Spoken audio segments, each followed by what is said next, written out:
身邊闖出過，夕陽照亮了天空，鋪滿火紅的顏色，把星星都掉進了銀河。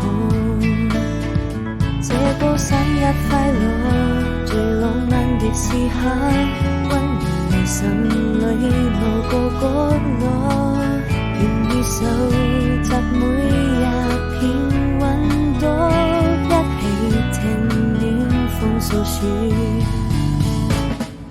去看煙火，許多年以後，這是我們的生活。再不遠的光後，路沒有盡頭，空氣已現十分隻遠。慢慢發現一種叫做對彼此的承諾，如今就已不再親密。這氛圍從來難分對與錯，知否這也不算什麼。